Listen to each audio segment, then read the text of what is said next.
Καλημέρα σας. Χαίρετε. Σήμερα έχει λιακάδα εδώ, δεν ξέρω εκεί που βρίσκεστε, αλλά όπως και είναι τα πράγματα, θα κάνουμε βουτιές. Και θα κάνουμε και άλλα δύο πράγματα. Θα κάνουμε ανακύκλωση σκουπιδιών. Και ένα τρίτο. Θα δούμε τι υπηρεσία μπορούν να μας προσφέρουν τα κουτομπολιά. Κουτομπολιά. Ναι. Μπορεί ένα κουτομπολιό να είναι χρήσιμο. Μπορεί το κουτομπολιό και η επίκριση να κάνουν μια καλή υπηρεσία για μας. Θα το δούμε σήμερα. Καλώς ορίσατε στο μάθημα 84. Η αγάπη με δημιούργησε όπως είναι ο εαυτός της από το μάθημα 67 επανάληψη. Η αγάπη δεν κρατά παράπονα από το μάθημα 68 επανάληψη. Το σώμα θα γίνει βατήρας για να εκτιναχτώ πέρα από αυτό και να βουτήξω στην αγάπη. Να η πρώτη βουτιά για σήμερα λοιπόν, γιατί θα κάνουμε δύο βουτιές. Με την πρώτη θα χρησιμοποιήσουμε το σώμα μας, αυτό του ονείρου. Και θα το κάνουμε βατήρα. Και μέσω του σώματος θα βουτήξουμε στην αγάπη. Δηλαδή, τι κάνουμε. Αυτή τη στιγμή χρησιμοποιούμε το σώμα μας σαν βατήρα.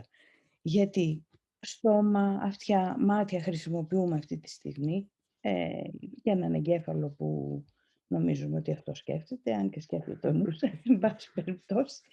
Τις αισθήσεις του σώματος χρησιμοποιούμε αυτή τη στιγμή για να κάνουμε τι. Να υπερβούμε το σώμα. Να μιλήσουμε για κάτι που δεν είναι το σώμα, για το πνεύμα. Άρα γίνεται ή δεν γίνεται ένας βατήρας που πατάμε πάνω του και εκτινασόμαστε στο πνεύμα. Αυτή είναι λοιπόν η πρώτη βουτιά και να πώς μας το προτείνει το σημερινό μάθημα. Μας λέτε δηλαδή ότι αλλάζουμε το σκοπό του σώματος, Ιουλία, εδώ, Ακριβώς. Η αγάπη λοιπόν με δημιούργησε όπως είναι ο εαυτός της. Η μη καθομοίωση του δημιουργού μου. Δεν μπορώ να υποφέρω, δεν μπορώ να έχω απώλειες και δεν μπορώ να πεθάνω. Δεν είμαι ένα σώμα. Σήμερα θα ήθελα να αναγνωρίσω την αλήθεια για μένα. Δεν θα λατρέψω είδωλα και ούτε θα αφήσω την ιδέα που έχω για τον εαυτό μου να αντικαταστήσει τον εαυτό μου. Είμαι καθομοίωση του δημιουργού μου. Η αγάπη με δημιούργησε όπως είναι ο εαυτός της. Μπορείς να βρεις τις παρακάτω συγκεκριμένες μορφές της ιδέας χρήσιμες για την εφαρμογή της. Ας μη δω μια ψευδαίσθηση του εαυτού μου σε αυτό. Καθώς το κοιτάζω αυτό, ας θυμηθώ τον δημιουργό μου. Ο δημιουργός μου δεν το δημιούργησε αυτό έτσι όπως το βλέπω. Ας επαναλάβουμε τις ιδέες αυτές τώρα κάνοντας άμεση εφαρμογή. Κοίτα το χέρι σου, κάντε το. Και πειραματίσουμε τη σκέψη. Ας μη δω μια ψευδαίσθηση του εαυτού μου σε αυτό. Καθώς το σκέφτεσαι, φέρε στο νου σου την πνευματική σου διάσταση. Τον εαυτό που αληθινά υπάρχει πέρα από το χέρι σου. Κάνοντάς το αυτό, θυμάσαι τον αληθινό εαυτό σου και τον δημιουργό σου. Και έτσι, όπως λέει το σημερινό μάθημα, καθώς το κοιτάζω αυτό, ας θυμηθώ τον δημιουργό μου. Και τώρα κοίταξε την οθόνη, όπου εμφανίζεται η μορφή σου. αν έχεις ανοιχτή την κάμερα, αλλιώς κοίταξε το σώμα σου. Και φέρε στο νου σου την τρίτη φράση του σημερινού μαθήματος. Κοίταξε αναζήτησε τον εαυτό σου στην οθόνη. Τώρα πες, ο δημιουργός μου δεν το δημιούργησε αυτό έτσι όπως το βλέπω. Έτσι όπως το βλέπω. Κοίτα τον εαυτό σου στην οθόνη, κοίτα τον εαυτό σου, αν δεν έχεις ανοιχτή την κάμερα. Πες, Ο δημιουργός μου δεν το δημιούργησε αυτό έτσι όπως το βλέπω. Ωραία. Θα αφήσουμε μια στιγμή να βιωθεί αυτό. Αν έχω μετατοπιστεί για μια στιγμή πέρα από το σώμα μου, τότε θα ένιωσα ότι δεν έχω να φοβηθώ τίποτα. Γιατί είμαι η πιο ισχυρή δύναμη στον κόσμο. Αγάπη. Και η αγάπη δεν έχει παράπονα, επειδή τίποτα δεν μπορεί να την απειλήσει. Αν είμαι πνεύμα, είμαι αγάπη. Και τίποτα δεν μπορεί να με απειλήσει. Και εδώ, πώς πάμε στο δεύτερο μάθημα που αναλύουμε για σήμερα. η αγάπη δεν κρατά παράπονα. Τα παράπονα είναι εντελώς ξένα για την αγάπη. Τα παράπονα επιτίθενται στην αγάπη και κρατούν το φως της κρυμμένο. Αν έχω παράπονα, επιτίθεμαι στην αγάπη και επομένως επιτίθεμαι στον εαυτό μου που είμαι η αγάπη. Με αυτόν τον τρόπο αποξενώνομαι από τον εαυτό μου. Είμαι αποφασισμένος να μην επιτεθώ στον εαυτό μου σήμερα, ώστε να μπορέσω να θυμηθώ ποιος είμαι. Για να δούμε και την πρακτική εφαρμογή. Οι συγκεκριμένες μορφές αυτής της ιδέας, που μπορεί να είναι χρήσιμες για την εφαρμογή της, μπορεί να είναι όπως οι φράσεις αυτές: αυτό δεν είναι δικαιολογία για την απάρνηση του εαυτού μου. Δεν θα το χρησιμοποιήσω αυτό για να επιτεθώ στην αγάπη. Ας μην με βάλει αυτό στον πειρασμό να επιτεθώ στον εαυτό μου. Και το αυτό μπορεί να είναι, Ιουλία μου, το κουτσομπολιό. Το κουτσομπολιό. Η επίκριση. Δηλαδή, θα σας πω μία προσωπική εμπειρία. Απολάμβανα, όπως και άλλοι άνθρωποι, το κουτσομπολιό. Δηλαδή, όταν κάποιος μου έλεγε για κάποιον, έλεγα, τι λες, παιδί μου, πω, έκανε αυτό το πράγμα, και κάτι μέσα μου. Και ρώτανε, ποιο ήταν αυτό. Το εγώ, το οποίο ήταν απόλυτα κοιμισμένο και ήθελε όλοι οι άλλοι να είναι ένοχοι, εκτός βέβαια από εμένα. Έτσι λοιπόν, ένας από τους λόγους που απολαμβάνουμε την επίκριση και το κουτσομπολιό είναι γιατί κάποιος άλλος έχει κάνει κάποιο σφάλμα ή κάποιος άλλος έχει κάνει κάτι λάθος. Εν πάση περιπτώσει, κάποιος άλλος είναι ένοχος. Δεν είμαι εγώ. Για λίγο ανακουφίζεται το εγώ από τις ενοχές. Και έτσι αθωώνεται κατά κάποιο τρόπο, αφού κάποιος άλλος έχει αυτή τη στιγμή το ρόλο του ενόχου. Αυτά πρόθυμα. Δεν μνημονεύτουμε το.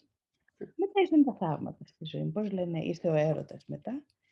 Και κάποια στιγμή, όταν σιγά σιγά εμπέδωνα τις ιδέες και βρέθηκα σε μια συζήτηση που κάποιοι επέκριναν, μια φίλη τρίτη, και ενώ φαινόταν να μιλάνε για αυτήν, ξαφνικά αυτού του τύπου οι ασκήσεις σαν τη σημερινή ξύπνησαν μέσα μου και λέω, αυτή τη στιγμή μιλάμε για σκουπίδια. Πάνε και έρχονται σκουπίδια, τα οποία δεν ξέρουμε πραγματικά ότι μας βλάπτουν και πρέπει να γίνει μια ανακύκλωση σκουπιδιών. Οπότε, θέλω βοήθεια. Πώς να το διαχειριστώ αυτό. Και αυτή τη στιγμή συνειδητοποίησα ότι το να επικρίνω έναν τρίτο άνθρωπο ή έστω να παρίσταμαι σε μια συζήτηση και αφήνω τους άλλους και κάτι μέσα μου να το απολαμβάνει, συνειδητοποίησα ότι δέχομαι στο νου μου ιδέες ότι αυτός ο κόσμος είναι προβληματικός, ότι υπάρχουν ένοχοι που τώρα είναι η σειρά τους να είναι, αλλά αύριο θα είναι δικοί μου, και έτσι απαρνούμε ότι είμαι απρόσβλητη από το κακό, γιατί η αληθινή μου φύση είναι η αγάπη, είναι το πνεύμα, και έτσι δεν κινδυνεύω αν ο άλλος κάνει ένα σφάλμα, ούτε αν κάνω εγώ ένα σφάλμα. Το πνεύμα μέσα μου δεν κινδυνεύει. Και γύρισα και τους είπα την εντελώς παράδοξη φράση. Παιδιά, σταματήσουμε αυτή τη συζήτηση, γιατί δεν θέλω να επιτίθεμαι στον εαυτό μου. Και με κοιτούσαν παρεξενεμένες και λέγανε, μα για την τάδε μιλάμε. Λέω στον εαυτό μου αυτή τη στιγμή, αν συμμετέχω στη συζήτηση, επιτίθεμαι στον εαυτό μου και εσείς το δικό σας και δεν το ξέρετε. Άρα, ξαναδείτε μέσα από αυτή την οπτική γωνία τώρα, αυτές τις φράσεις που είδαμε τώρα. Αυτό το κουτσομπολιό δεν είναι δικαιολογία για την απάνηση του εαυτού μου. Δεν θα χρησιμοποιήσω αυτή την επίκριση για να επιτεθώ στην αγάπη, γιατί βεβαίως αυτό γίνεται στην επίκριση. Ας μην με βάλει αυτό το κακό που έκανε ο άλλος στον πειρασμό να επιτεθώ στον εαυτό μου, καθώς θεωρώ ότι υπάρχει το κακό στον κόσμο και είναι αληθινό και έχει πραγματική εξουσία. Αποτέλεσμα επίσης. Ναι. Και έτσι τώρα το κουτσομπολιό και η επίκριση γίνονται βατήρας για να εκτιναχτούμε πέρα από αυτά και να βουτήξουμε στον αληθινό εαυτό μας. Δηλαδή κάθε φορά που θα μπαίνουμε στον πειρασμό να επικρίνουμε μέσα μας ή και με άλλους κάποιους τρίτους, ας θυμηθούμε ότι αυτό να μην γίνει μια δικαιολογία να επιτεθώ στον εαυτό μου ή να επιτεθώ στην αγάπη που είμαι. Ας αναρωτηθώ, ο Ιησούς θα το έκανε αυτό. Είναι ένας καλός δείκτης. Σοκράτης θα το έκανε αυτό. Είναι ένας καλός δείκτης. Ο Γκάντι θα το έκανε αυτό. Ας κάνουμε ανακύκλωση των σκουπιδιών. Ας τα προσφέρουμε στο Άγιο Πνεύμα, γιατί με το που θα υπάρχει η τάση του νου να επικρίνει, να το χρησιμοποιήσουμε σαν πώς το λένε, Βατήρα που... βατήρα και σαν αφύπνιση, σαν ξυπνητήρι. Να το χρησιμοποιήσουμε σαν ξυπνητήρι. Να ξυπνήσει μέσα μου εκείνη τη στιγμή η επίγνωση ότι τώρα επιτίθεμαι. Άρα είμαι μακριά από την αγάπη, άρα είμαι μακριά από τον αληθινό εαυτό μου, που είναι η αγάπη. Πρέπει να σταματήσω την επίθεση για να θυμηθώ τον εαυτό μου, τον δημιουργό μου και την αγάπη που είμαι. Ακόμα και αν έχει γίνει συνήθεια, θα πρέπει να τραβήξω τον εαυτό μου από τα μαλλιά έξω από αυτό. Για να το χρησιμοποιήσω, αφού είναι συνήθεια, τόσο το καλύτερο. Θα χτυπάει κάθε τόσο το ξυπνητήρι και θα μου λέει: τώρα επικρίνεις, τώρα κουτσομπολεύεις, τώρα ενοχοποιείς κάποιον ή τον εαυτό σου. Και να το χρησιμοποιήσω, αντί να βυθιστώ μέσα στην απόλαυση της επίκρισης, να το χρησιμοποιήσω, η οποία είναι πολύ πικρή, όπως λέει και στην Αποκάλυψη, γλυκό στο στόμα, Πικρό στην κοιλιά. πικρό στην κοιλιά, γιατί μετά αυτό μου δημιουργεί μια βαθιά αίσθηση ότι ο κόσμος είναι απειλητικός και διαχωρισμένος. Αντί λοιπόν να συνεχίσω αυτή την τακτική, κάθε φορά που το εγώ είναι πρόθυμο να επικρίνει, να το χρησιμοποιώ και να αφυπνίζομαι και να λέω όχι, δεν θα επιτεθώ στην αγάπη. Τώρα, αυτή τη στιγμή, θέλω να θυμηθώ την αγάπη που είμαι. Δεν θέλω να συμμετέχω στην ψευδαίσθηση. Και έτσι βοηθάω και στο να θυμηθούν και οι άλλοι αυτό που είναι, ή τουλάχιστον να σταματήσει αυτό που την κρύβει και τη θολώνει, την αγάπη εκείνη τη στιγμή.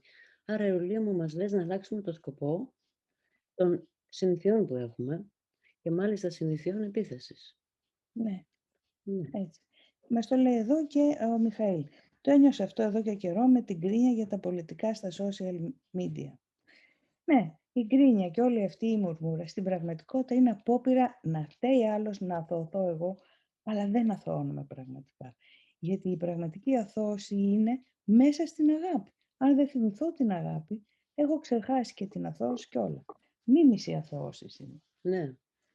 Η Αναστασία περαστικά, πολύ ωραία, μπράβο. Έφυγε το πέπρο που θέλω να την όραση. Συμβολικά μετά την επέμβαση για τον καταράκτη. Περαστικά. Το να μην επιλέγω, λέει ο Μιχαήλ.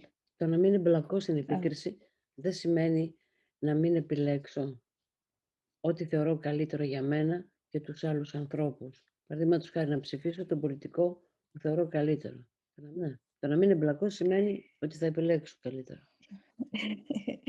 Το να μην εμπλακώ στην επίκριση σημαίνει ότι θα επιλέξω για όλους το ίδιο. Ναι, ακριβώς. Αυτό αλλάζει το π.χ. Ναι, δηλαδή αν μπω στον ορθό νου, η μόνη επιλογή που μένει να κάνω είναι να τους δω όλους ίδιους. Δηλαδή όλους φως και αγάπη που το έχουν ξεχάσει. Μερικοί λιγότερο, μερικοί περισσότερο. Ναι, γιατί το κουτσομπολιό εκτός από έξω με τους άλλους γίνεται και μέσα μου. Οπότε και μέσα μου επιτίθεμαι. Σταμάτητε, κοίτα πώς είναι αυτός, κοίτα τι φοράει Βέβαια. εκείνη, κοίτα τι πώς είναι το μάτι της. Δεν σταματάει αυτό, γιατί το εγώ είναι μηχανή παραγωγής επίκρισης. Ναι. Το κουτσομπολιό. Ναι. Μια άσκηση που βοηθάει να φύγει κάποιος από την επίκριση είναι για κάθε αρνητικό χαρακτηρισμό που κάνει να βρει και αμέσως 3 θετικά χαρακτηριστικά στον επικρινόμενο. Θα μπορούσε να γίνει και αυτό βεβαίως. Να απαντήσουμε σε 2 σχόλια που έχουν γίνει και 2 ερωτήσεις εξαιτίας 2 εμπειριών. Η μία είναι της Έμις. Μας λέει ότι έχω 2 εμπειρίες από το παρελθόν, 2 περιστατικά πριν από πολλά χρόνια. Τα θυμάμαι με όλες μου τις αισθήσεις, σαν έγιναν χθες. Και σημειωτένω είμαι άτομο με πολύ χαλαρή μνήμη. Το πρώτο είναι πριν ακόμα με πάρει ο ύπνος για τα καλά, είχα τα μάτια κλειστά, έβλεπα όμως πολύ καθαρά και κυριολεκτικά σαν να ήταν ανοιχτά τα μάτια του χώρου γύρω μου. Το βλέμμα μου επικεντρώνεται κάποια στιγμή ψηλά στη γωνία τείχου και ταβανιού. Αρχίζω να αποκτώ μια αλόκοτη δυνατότητα όρασης, να βλέπω έξω και πέρα από κάθε υλικό εμπόδιο, να τρέχει η όρασή μου πέρα από κάθε τι, να βλέπω ξεκάθαρα. Ξαφνικά συμβαίνει κάτι σαν να ανοίγει ο ουρανός που έβλεπα και να φαίνεται από μέσα ένας άλλος τόσο διαφορετικός όσο και ο ίδιος να μοιάζει σαν ηλιοβασίλεμα δικό μας και στη μέση κυριαρχούσε κάτι σαν ένα μεγάλο μάτι που είχε οντότητα, ήταν τόσο κυρίαρχο και μια αίσθηση, μια σκέψη μου ήρθε ότι αυτό είναι το μάτι του Θεού. Την επόμενη φορά πάλι αυτή η ιδιαίτερη δυνατότητα να βλέπω πέρα τα υλικά εμπόδια, πέρα από τείχους, το απολάμβανα, μέχρι που έφτασα να βλέπω το βουνό της Πεντέλης, αλλά η όρασή μου να διαπερνά και αυτό ακόμα και να απλώνεται χωρίς να υπάρχει φόβος ή χρόνος. Είχα την αίσθηση ότι υπήρχαν και 3 οντότητες κοντά μου, ένιωθα να τους ακούω αλλά χωρίς φωνή. Παράλληλα άρχισα να μπορώ να αιωρούμε στο χώρο, ήταν σχεδόν πραγματικό, εκεί που κάπου ένιωσα φόβο, ειδικά όταν το αιωρούμενο σώμα μου πήγε να βγει έξω από τον τοίχο, έξω από το σπίτι. Τότε ένιωσα ότι από τους 3 που ήταν παρόντες να ακούω δεν είναι έτοιμοι ακόμα. Μετά κυριολεκτικά ένιωσα σαν να έπεσα από ψηλά στον καναπέ που καθόμουν. Μετά από αυτά μου βγήκε ο φόβος ότι αυτά είναι πολύ για μένα. Όμως πολύ συχνά έχω ολοζώντανη την αίσθηση από αυτές τις 2 εμπειρίες, ειδικά στα τελευταία 3 μαθήματα μου έρχονται συνέχεια στο μυαλό και έτσι αποφάσισα να σας το επικοινωνήσω. Αυτό είναι η αρχή της εμπειρίας, της σωματικής εμπειρίας, το όμπε που λέμε, out of body experience, και αυτά είναι τα συμπτώματα, τα χαρακτηριστικά θα λέγαμε. Δηλαδή, τι είναι η εξωσωματική εμπειρία, θα ρωτήσει κάποιος που το πρωτακούει. Είναι η αίσθηση ότι είμαι έξω από το σώμα μου και βλέπω τα πράγματα με ένα τελείως διαφορετικό τρόπο και όπως μας το περιγράφει η Έμι, πολύ ζωντανά, πολύ πιο ζωντανά από ό,τι τα βλέπω εδώ, και η αίσθηση ότι μπορώ να διαπεράσω τείχους, σπίτια, και ο νους αφήνει το σώμα για λίγο, είναι συνδεδεμένος μαζί του, δεν υπάρχει κίνδυνος γι' αυτό, αλλά φοβόμαστε γιατί είναι μια άλλη εμπειρία από αυτήν που έχουμε συνηθίσει. Η αποκόλληση δηλαδή από το σώμα, όταν γίνεται κοντά, δηλαδή είναι μια εμπειρία της συνείδησης, η συνείδηση φοβάται. Ωραία. Και ένα σχόλιο της Κατερίνας σχετικά με 2 όνειρα που έχει δει, τα οποία όνειρα την οδήγησαν σε λύσεις σε 2 συγκεκριμένα προβλήματα που είχε, και δεν θα μπορούσαμε να τα πούμε ακριβώς προφητικά, αν και η συνήθις θέση είναι ότι είναι προφητικά όνειρα, σύμφωνα με τα μαθήματα θαυμάτων, τα οποία δεν μιλούν βέβαια για προφητικά όνειρα, μιλούν όμως για την έννοια του χρόνου με ένα τελείως διαφορετικό τρόπο. Καταλαβαίνουμε ότι αυτό που ονομάζεται προφητικό όνειρο δεν είναι τίποτα άλλο παρά ένα σενάριο που έχει γραφτεί ήδη, επειδή το ταξίδι που έχουμε κάνει έχει ήδη τελειώσει. Γιατί μπορούμε να βλέπουμε κομμάτια από τα προσεχώς, τα οποία είναι εδώ τώρα, και να επιλέγετε ένα άλλο σενάριο. Θα μιλήσουμε όμως για αυτό το ταξίδι που ήδη έχει τελειώσει, επειδή έχουμε μια ερώτηση πάνω σε αυτό, κάποια άλλη φορά εκτεταμένα. Ναι, πράγματι, Ντίνα, η συνειδητοποίηση της επίκρισης και πόσο ζημιά μας κάνει είναι αλήθεια, γιατί μας αποκόπτουν από την αίσθηση της παντοδυναμίας της αγάπης που είμαστε. Ωραία λοιπόν. Καλημέρα σε όλους. Καλή εξάσκηση. Και θυμηθείτε, ανατρέξτε στο βιβλίο ή ανατρέξτε στην ιστοσελίδα noosfera.gr για να ξανακάνετε την άσκηση με τις λεπτομέρειες που περιγράφονται. Όλη μέρα. Μείνετε κοντά στην άσκηση. Μείνετε κοντά σε αυτόν τον παλμό. Καλημέρα σε όλους. Χαίρετε.